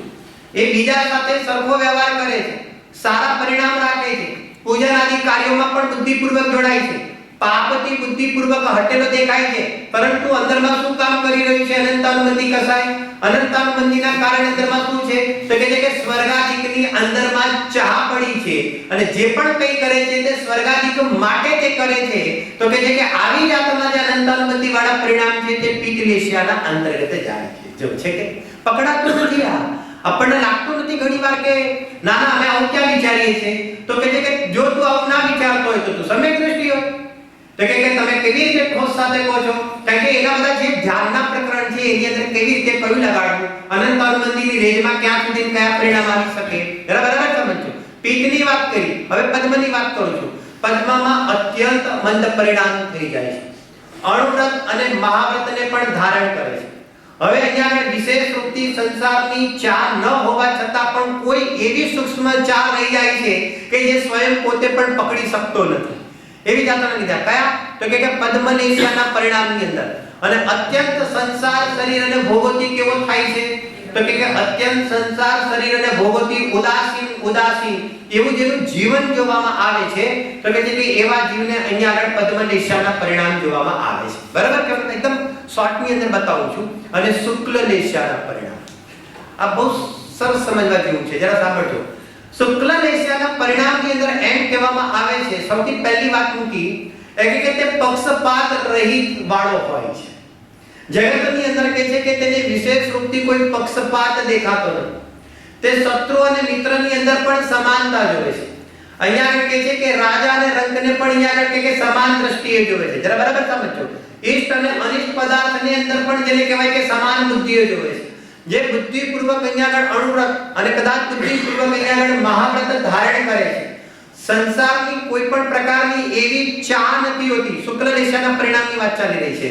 તો કહે છે કે માત્ર મોક્ષ અભિલાષ જેને કહેવાય કસાઈની ઉપશાંતતા, બરાબર કે નહીં, જેને કહેવાય ભવે ખેદ પ્રાણી દયા, બરાબર ને, ત્યાં આત્માર્થ નિવાસ ને. તો અહીંયા આગળ કહે છે કસાઈની ઉપશાંતતા પણ છે, માત્ર મોક્ષ અભિલાષ પણ છે અને ભવે ખેદ પ્રાણી દયા છે. આ ત્રણ લક્ષણ પણ જેનામાં જોવામાં આવી જાય છે. પરંતુ કસાઈ કઈ કામ કરે છે? અનંતાનુબંધીની કસાઈ છે. એટલે ત્યાં જેનો આત્માનો નિવાસ થયો નથી. જરા બરાબર સમજો શું કહેવા માંગે છે. તો આવી રીતે પરિણામ પણ એટલી હદે ત્યાં સુધી બની જાય છે. શાસ્ત્રની અંદર તો ત્યાં સુધી પણ વાત આવી જાય છે કે જો અહીંયા આગળ જેને કહેવાય કે તેને ચીરવામાં આવે અનંતાનુબંધી કસાઈવાળા જીવને, અને શુક્લલેશિયાના પરિણામ છે, બહારમાં વ્રત પણ ધારણ કર્યા છે, તો કહે છે કે એવા જીવને અહીંયા આગળ કહે છે કે ચામડી ખોલવામાં આવે અને તેની અંદર મરચું મીઠું પણ ભભરી દેવામાં આવે, છતાં પણ કહે છે કે આંખનો કણિયો પણ તેનો લાલ ન થાય. તો કહે છે કે એવી જાતની અત્યંત કસાઈની મંદતા જોવામાં આવે તો કહે છે કે તેવા પણ જગતની અંદર જીવો જોવામાં આવે છે. પરંતુ અહીંયા આગળ કહે છે કે કસાઈ કઈ કામ કરે છે? અનંતાનુબંધી. અને લેશિયા કામ કઈ કરે છે? તો કહે છે કે લેશિયા કઈ કામ કરે છે? કે શુક્લલેશિયા કામ કરે છે.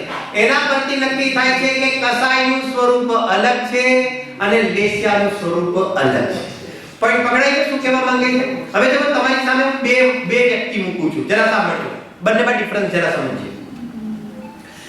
એક જીવ હમણાં એવો લીધો જે અનંતાનુબંધી કસાઈ છે પરંતુ શુક્લલેશિયાના પરિણામ છે. જરા જોજો અહીંયા આગળ અનંતાનુબંધી કસાઈ અને અહીંયા આગળ શુક્લલેશિયાના પરિણામની અંદર બહારમાં મહાવ્રતનું પારણ છે, આત્માનું ચિંતન મનન કરે છે, પરમાત્માનું ચિંતન મનન કરે છે.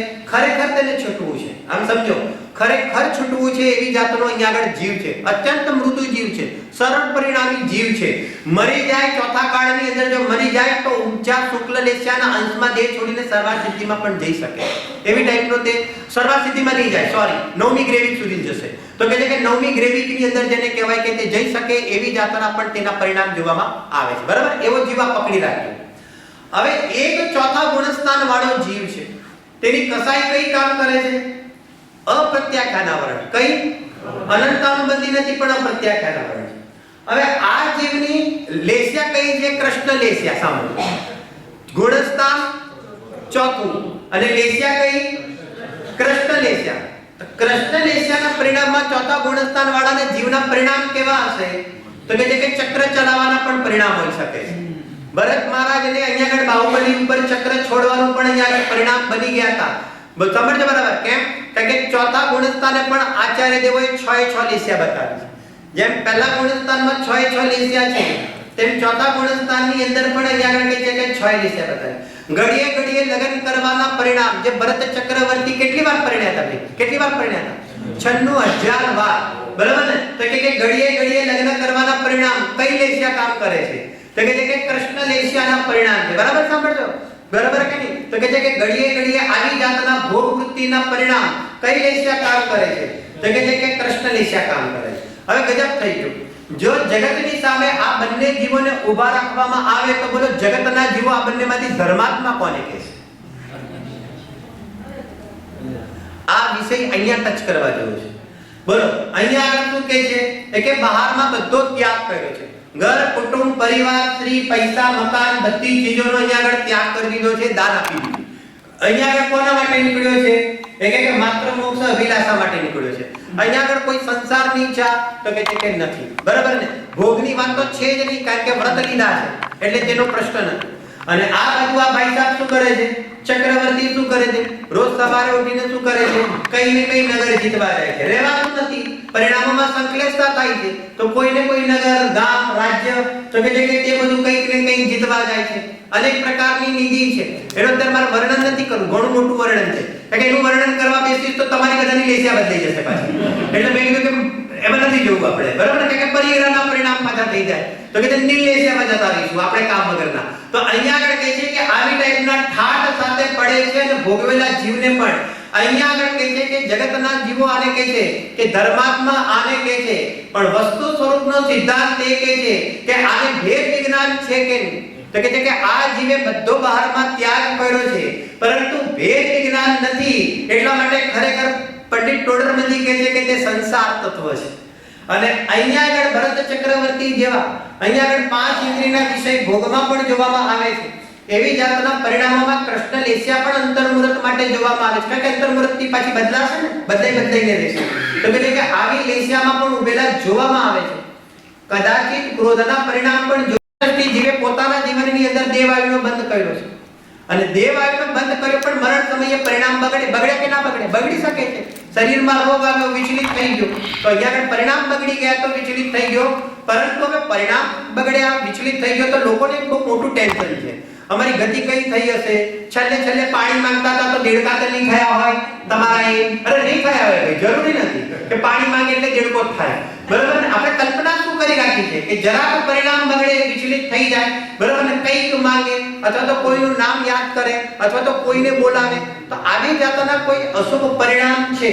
તો એનો અર્થ એવો નથી કે તેની ગતિ એકદમ હીન જ હોય, ખરાબ થઈ ગઈ હોય. એટલે કે એવું બિલકુલ નથી. તમારે ટેન્શન લઈને ફરવાની જરૂર નથી. હા, એ ખરું કે પરિણામોમાં સંકલેશતા અને અશુભ લેસ્યા છે. તો ત્રણ અશુભ લેસ્યા સાથે દેહ છોડીને તે ભવન ત્રિકની અંદર ઉત્પન્ન થશે.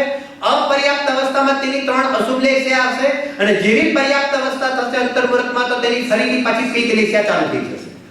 આવી રીતે ભવન ત્રિકની અંદર પણ પર્યાપ્ત અવસ્થામાં શુભ લેસ્યા છે, પરંતુ કોઈ અશુભ પરિણામ સાથે દેહ છોડીને પણ આવી રીતે ત્યાં આગળ દેવની અંદર તે ઉત્પન્ન થઈ શકે છે.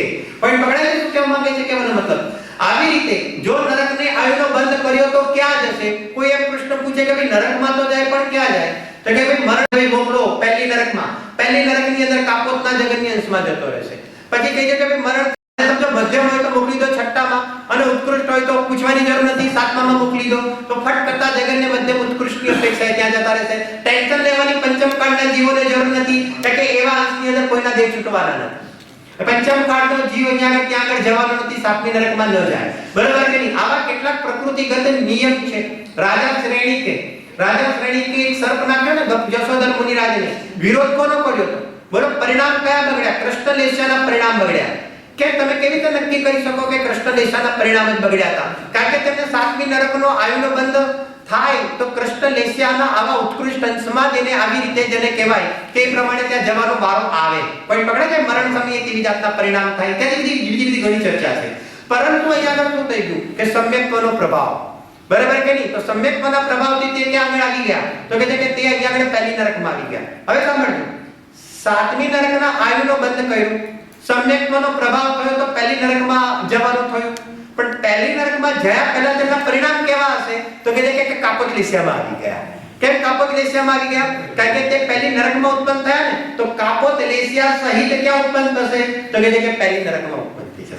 છે કે હવે કોઈ નરકનો નારકી છે તો નરકનો નારકી અહીંયા સમ્યક દર્શન કરશે તો સમ્યક દર્શન સહિત ક્યાં ઉત્પન્ન થઈ જશે? તો નિયમથી ગેરંટીથી મનુષ્ય પર્યાયની અંદર જેને કહેવાય કે તે ઉત્પન્ન થઈ જશે. આવી રીતે ઘણી બધી વાતો છે. સૌથી જટિલમાં જટિલ વિષય છે લેસ્યાનો. આવી રીતે આપણે કુલ મિલાવીને જોઈએ છીએ કે એક બાજુ લેસ્યાના પરિણામ જોવામાં આવે છે, તેમાં તીવ્રતા મંદતાના ભેદ જોવામાં આવે છે.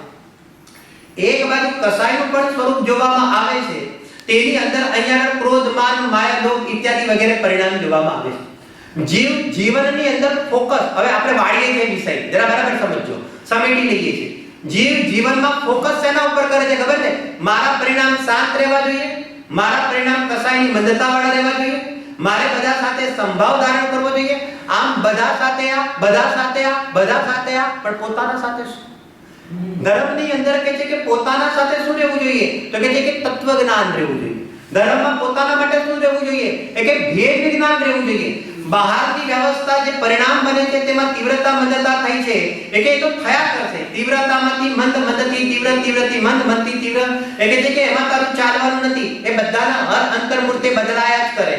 અરે રે, મારી આ ભૂમિકામાં મને ખાવાના પરિણામ આવી ગયા. અરે અરે રે, મને આ પ્રમાણે પાણી પીવાના પરિણામ આવી ગયા. અરે યાર, આપણને આવી રીતે ધંધો કરવાના પરિણામ આવ્યા. એ કે આ બધા લેસ્યામાં જશે, કસાયમાં નથી. આવા લેસ્યાના પરિણામ તો 5મા ગુણસ્થાન વાળાને પણ છે, તો ધંધો વેપાર પણ કરશે. લેસ્યાના પરિણામ તો 6ઠા ગુણસ્થાન વર્તી મુનિરાજને છે, તો 28 મૂળ ગુણના પાલનમાં પણ જોવામાં આવશે. આ બરાબર સમજો. પરંતુ હકીકતમાં જીવે કરવાનું શું છે? જ્યાં ઊભો છે ત્યાં ભેદ વિજ્ઞાન કરવાનું છે. એ ધર્મ ચીજ છે. કસાયનો અભાવ કરવાનો છે. કસાયને મંદ કરવામાં જે પુરુષાર્થ લગાડીએ છે તે તારો મિથ્યા પુરુષાર્થ છે. પણ જે કસાય છે તેનાથી તારો આત્મા જુદો છે. તારો આત્મા તો નિષ્કસાય તત્વ છે, તારો આત્મા તો અરાગી તત્વ છે. એવી તારા આત્માની આ રાગ વિનાના આત્માની દ્રષ્ટિ કરવી અને તેમાં અહંપણું કરવું, તે હકીકતની અંદર ધર્મ છે. જો એ ધર્મ જીવનની અંદર ઉતારે તો જ અહીંયા આગળ સમ્યક દર્શનની પ્રાપ્તિ થાય. બાકી કસાયની મંદતા તો કહે છે કે નિગોદનો જીવ પણ કરી લે છે. એક નિગોદના જીવને, કારણ કે એક ઇન્દ્રિયથી લઈને 4 ઇન્દ્રિય વાળા જોઈને અશુભ લેસ્યા છે, અને પંચેન્દ્રિય વાળા જે અસંગની છે તેને પણ અહીંયા આગળ અશુભ લેસ્યા જોવામાં આવે છે. તો અહીંયા આગળ કહે છે કે એક ઇન્દ્રિય વાળા જીવને અશુભ લેસ્યા હોવા છતાં પણ તે નિગોદનો જીવ પણ ડાયરેક્ટ મનુષ્યની અંદર આવી શકે છે. તો બોલો, ત્યાં આગળ પણ અશુભ લેસ્યામાં અત્યંત મંદતા કરી નાખી કે ન કરી નાખી? કોણે કરી? બોલો, કોને જ્ઞાન આપ્યું? બોલો, કયા મંદિરમાં ગયો તો? કયા શાસ્ત્ર વાંચવા ગયો? બોલો. પરંતુ કસાયની મંદતામાં મનુષ્ય આયુનો બલ, મનુષ્ય ગતિનો બલ, વ્રજ વિષભ નારાસનનો બલ, યશ કીર્તિનો બલ, આ લાઈન સર બોલો કસાયની મંદતામાં કરી નાખે છે કે નથી કરે? કોણ એની વ્યવસ્થા કરે છે? કોઈ વ્યવસ્થા કરવા વાળું નથી. પરંતુ ત્યાં આગળ તત્વ જ્ઞાન એ નહીં કરી શકે. લેસ્યાની મંદતાએ કામ એટલું કરી આપ્યું કે તે ગતિમાં તો લાવી દીધો, પરંતુ મનુષ્ય ગતિમાંથી નીકળીને મોક્ષે પણ પહોંચાડશે તો તમારી લેસ્યા નથી પહોંચાડવાની. નિયમથી તમને ભેદ વિજ્ઞાન જ પહોંચાડશે. આમ ધર્મનું સ્થાન શું છે? તો કે કોઈનામાં પણ આપણે ધર્મ જોઈએ છે તો તેની લેસ્યા જોઈને ધર્મ જોઈએ છે. મેં મારામાં પણ ધર્મમાં હું આગળ વધ્યો તે જોઉં છું તો લેસ્યાની મંદતા જોઈને જોઉં છું. પરંતુ ત્યાં આગળ પણ ભેદ વિજ્ઞાન જોવાનું છે અને અહીંયા આગળ પણ ભેદ વિજ્ઞાન જોવાનું છે. જ્યાં સુધી આવી ભેદ વિજ્ઞાનની દ્રષ્ટિ ન રહે, કસાયની ભેદ વિજ્ઞાનની દ્રષ્ટિ નહીં રહે, ત્યાં સુધી અહીંયા આગળ કહે છે કે લેસ્યાઓ બદલાતી રહેશે, ભવ બદલાતા રહેશે, ગતિઓ બદલાતી રહેશે, પણ ગતિઓનો અભાવ નહીં થાય. અને અંતિમ વાત તો શું પછી અમારે એવું ધ્યાન જ નહીં આપવાનું? ભલે જેમ પરિણામ બને તેમ બનવા દો, જેમ કસાય થતી હોય થવા દો, કારણ કે આ દેહ તો મારાથી જુદો છે, હવે દેહનું જે થવું હોય થવા દો. એક વસ્તુની સાવધાન કરાવે છે, જરા સાંભળજો. અંતિમ એક નિયમ એવો છે કે જ્યારે પણ અહીંયા આગળ જીવને સમ્યક દર્શનની પ્રાપ્તિ થશે, સાંભળજો, ઉપયોગ સૂક્ષ્મ કરજો. જ્યારે પણ જીવને સમ્યક દર્શનની પ્રાપ્તિ થશે તો પહેલા તો એ સમજો કે મનુષ્ય ગતિ અને તિર્યક ગતિના જીવોને 6 લેસ્યા હોય અને તેની અંદર 6 લેસ્યામાં બદલ તીવ્રતા મંદતાના ભેદ અને બધું બદલ્યા કરે. પરંતુ મનુષ્ય ગતિ જીવ અને તિર્યક ગતિનો જીવ જ્યારે પણ સમ્યક દર્શનની પ્રાપ્તિ કરશે તો નિયમ છે 3 શુભ લેસ્યામાં જ કરશે. આ નંબર 1. બરાબર? હવે નંબર 2, માની લો કે નરકનો નારકી છે અને એને સમ્યક દર્શન કરવું હશે તો નરકના નારકીઓને બધાને તો અશુભ લેસ્યા જ જોવામાં આવે છે. પરંતુ અશુભ લેસ્યા હોવા છતાં પણ આચાર્ય દેવ કહે છે કે તેની અશુભ લેસ્યા હિયમાન હોવી જોઈએ. હિયમાન સમજો છો કહેવાનો મતલબ? જેને કહેવાય ને ઘટતી હોવી જોઈએ. કારણ કે નરકના નારકીઓની લેસ્યા કૃષ્ણની કાપોતમાં વેચાયેલી છે. પરંતુ તે જે નરકનો નારકી છે તેની તે લેસ્યા ફિક્સ છે. મનુષ્યની તિર્યક જેવું નથી. તો કહે છે કે તેની તે લેસ્યા કેવી હોવી જોઈએ કે તે પણ તત્વ વિચાર કરશે. તો તેની અશુભ લેસ્યા તો છે પણ અશુભ લેસ્યામાં કેવી હશે? કે અત્યંત મંદતા હશે અને તત્વ વિચાર કરતા તે ભેદ વિજ્ઞાન કરીને તે સમ્યકતાની પ્રાપ્તિ કરી નાખશે. તો તેની પણ લેસ્યા કેવી હોવી જોઈએ કે અશુભ લેસ્યા તો છે પણ અશુભ લેસ્યાની અંદર હિયમાન હોવી જોઈએ. બરાબર? અને દેવગતિનો જીવ દેવ કે અમને તો કોઈ પ્રોબ્લેમ જ નથી, કારણ કે અમારે કઈ લેસ્યા છે દેવોને. તો દેવોની અંદર જે વૈમાનિક દેવો છે તે બધાને શુભ લેસ્યા છે, અને ભવંત્રિક વાળાને પણ પર્યાપ્ત અવસ્થામાં પણ શુભ લેસ્યા છે, બરાબર કે નહીં? તો આચાર્ય દેવ એને પણ કન્ડિશન બતાવે છે કે તારી એકલી શુભ લેસ્યા નહીં ચાલે. કેમ? તારી શુભ લેસ્યા તો ખરી, પણ તારી વૃદ્ધિમાન હોવી જોઈએ. તમારી શુભ લેસ્યા છે, પણ તેની અંદર શું હોવું જોઈએ? એનો પાવર વધારે હોવો જોઈએ. તારા પરિણામોની અંદર આત્માને પકડવાની તાકાત વધારે હોવી જોઈએ. વેદ વિજ્ઞાન મૂલક તારે તત્વ વિચાર ચાલવો જોઈએ. કોની વાત કરે છે? દેવગતિના જીવની. એટલે તારે તો સ્વભાવથી તારી શુભ લેસ્યા છે, પણ સાંભળજો, જો શુભ લેસ્યામાં પરિણામ સંકલેશ કર્યા પહેલા અને બીજા સ્વર્ગ વાળા શુભ લેસ્યા પીઠ લેસ્યામાં જો પરિણામોમાં સંકલેશ લાવે છે, તો અહીંયા એક ઇન્દ્રિયમાં ઉત્પન્ન થઈ જાય છે. લેસ્યા કઈ? શુભ, અને ઉત્પન્ન ક્યાં થઈ ગયા? કે આ બહુ જટિલ છે ભાઈ. એક જ પ્રવચનમાં બધું જ આવી જેવું બનતું નથી હોતું, બરાબર ને? દેવો માટે પિત્ત લેસ્યા ખરા, મનુષ્ય માટે પિત્ત લેસ્યા સારી. મનુષ્યની પિત્ત આવે તો સ્વધર્મમાં મોકલે, અને પહેલા બીજા સ્વર્ગ વાળાને પિત્ત હોય તો એને અહીંયા આગળ એક ઇન્દ્રિયમાં મોકલી દે, કારણ કે તે વિકલેત્રિયનો એની પાસે કોટા નથી, એટલે સીધો એને ક્યાં આગળ મોકલશે? તો કે સીધો એક ઇન્દ્રિયમાં મોકલી દેશે. તો કે આવી જ રીતે અહીંયા આગળ કહે છે કે દેવ તો ખરો, પણ શુભ લેસ્યાની અંદર તેના જે પરિણામોમાં લેસ્યામાં વૃદ્ધિ હોવી જોઈએ, તો તે વૃદ્ધિ વખતે તેને સમ્યક્તનો અવકાશ છે. કેમ? કારણ કે કસાયની તીવ્રતા કરતા કરતા કોઈને આત્માનું જ્ઞાન થઈ જાય, વેદ વિજ્ઞાન થઈ જાય, એમ કદી પણ બનતું નથી. અને એટલી કસાયની મંદતા કરે તો એને આત્માનું જ્ઞાન થઈ જાય, તો કે છે કે એમ પણ બનતું નથી. આમ કસાયની મંદતા સૌથી સુંદર અને ઉત્કૃષ્ટ મંદતા તો તત્વ વિચારમાં થાય છે, અને એવા તત્વ વિચાર પૂર્વક ભેદ વિજ્ઞાન કરીને અને જેવા લેસ્યાનું સ્વરૂપ સમજીને કસાયની મંદતાને તીવ્રતાના ભેદ છે તેને મુખ્યતા જીવનમાં ન કરીને, એનો અર્થ સ્વચ્છંદતાના પોષણની વાત નથી. જે સ્વચ્છંદ કરે, સ્વચ્છંદતાનું સેવન કરે છે, તો સમજી જવાનું તે નીલ અને કૃષ્ણમાં પહોંચી જાય છે. એ બરાબર પાછું ધ્યાન રાખજો. તો કે જે સ્વચ્છંદતાનો સવાલ નથી, પણ મારા જીવનનું ફોકસ શું હોવું જોઈએ? કે મારા જીવનનું ફોકસ કસાયનો અભાવ થાય એ હોવું જોઈએ. એનાથી જ આત્માને શાંતિ અને વિતરાગતાની પ્રાપ્તિ થાય છે. આમ આપણે અત્યંત ટૂંકાણમાં કસાય અને લેસ્યાનું સ્વરૂપ અને ધર્મ એની અંદર શું કામ કરે છે એનું સ્વરૂપ આપણે સમજ્યા. એ પ્રમાણે સમજીને આપણે સમ્યક દર્શનની પ્રાપ્તિ કરીએ એવી મંગલ ભાવનાથી વાતો. માફી માંગુ છું, 3-4 મિનિટ થોડીક વધારે થઈ ગઈ, પણ તમારી કઈ લેસ્યા છે મને ખબર નથી.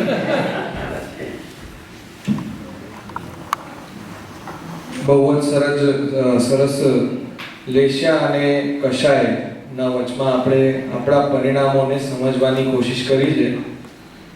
સૌને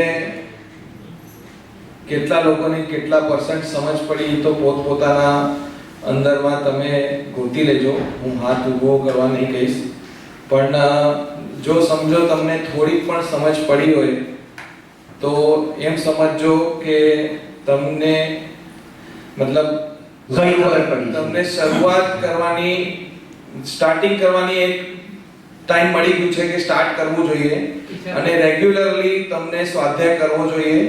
અને જે લોકોને નથી સમજ પડી એ લોકો માટે વધારે સારો અવસર છે કે અગર સમજ નથી પડી તો એનું મતલબ મારે કાંઈક તો સમજવાની જરૂર છે, મારે કાંઈક તો મારા અંદર કાંઈક મતલબ રહી ગયું છે આ જીવનમાં કરવા જેવું, જે મને આગળ જઈને શીખવું જોઈએ. અને કમ્પલસરી છે આ વસ્તુ છે ને જબરદસ્તીથી નહીં ચાલે, પણ આ વસ્તુ મન મરજીથી જ ચાલશે. એટલે પોતપોતાના અંદરના આપણા ભાવોને સમજીને આ ખાલી 8 દિવસ નહીં પણ પૂર્ણ વર્ષ દરમિયાન આ વસ્તુને સમજવા માટે તમને જ્યારે પણ જ્યાં યોગ્ય થાય, પણ સિમંદર જિનાલયમાં પંડિત નીરજભાઈ લગભગ ઓલમોસ્ટ 365 ડેઝમાંથી 300 દિવસના આજુબાજુ તેમની કક્ષા ચાલતી હોય છે. એટલે ત્યાં લાભ લેવો. હવે જેટલા લોકો પાછળ બેઠા છે એ લોકો માટે એવું નથી કે તમે પાછળ બેસશો તો સારું સમજ પડશે, કાં તો પછી તમે નહીં દેખાઓ, પણ આગળ આવશો તો મોક્ષ માર્ગમાં તત્પર રહેશો, આગળ આવશો તો વધારે ધ્યાન રહેશે, અને આગળ આવશો તો બહુ સારી રીતે સમજાશે. એટલે વિનંતી કે પાછળથી આગળ જેટલા જલ્દી આવો અને લેટ આવો તો ખાસ કરીને એમના માટે પાછળ જગ્યા ખાલી રાખવી. હવે ક્ષમાપના. હે ભગવાન, હું બહુ ભૂલી ગયો. મેં તમારા અમૂલ્ય વચનને લક્ષ્યમાં લીધા નહીં. તમારા કહેલા અનુપમ તત્વો મેં વિચાર કર્યો નહીં. તમારા પ્રણીત કરેલા ઉત્તમ શીલને સેવ્યું નહીં. તમારા કહેલા દયા, શાંતિ, ક્ષમા અને પવિત્રતા મેં ઓળખ્યા નહીં. હે ભગવાન, હું ભૂલ્યો, આથડ્યો, રઝળ્યો અને અનંત સંસારની વિડંબનામાં પડ્યો છું. હું પાપી છું. હું બહુ મદોન્મત્ત અને કર્મરજની થી કરીને મલિન છું. હે પરમાત્મા, તમારા કહેલા તત્વ વિના મારો મોક્ષ નથી. હું નિરંતર પ્રપંચમાં પડ્યો છું, અજ્ઞાનથી અંધ થયો છું. મારામાં વિવેક શક્તિ નથી અને હું મૂળ છું, નિરાશ્રિત છું, અનાથ છું. નિરાગી પરમાત્મા, હું હવે તમારા ધર્મનું અને તમારા મુનિનું શરણ ગયું છું. મારા અપરાધ ક્ષય થઈ હું તે સર્વ પાપથી મુક્ત થઈ એ મારી અભિલાષા છે. આગળ કરેલા પાપોનો હું હવે પશ્ચાતાપ કરું છું. જેમ જેમ હું સૂક્ષ્મ વિચારથી ઊંડો ઉતરું છું, તેમ તેમ તમારા તત્વના ચમત્કારો મારા સ્વરૂપનો પ્રકાશ કરે છે. તમે નિરાગી, નિર્વિકારી, સચ્ચિદાનંદ સ્વરૂપ, સહજાનંદી, અનંત જ્ઞાની, અનંતદર્શી અને ત્રૈલોક્ય પ્રકાશક છો. હું માત્ર મારા હિતના અર્થે તમારી સાક્ષીએ ક્ષમા ચાહું છું. હે સર્વજ્ઞ ભગવાન, તમને હું વિશેષ શું કહું? તમારાથી કંઈ અજાણ્યું નથી.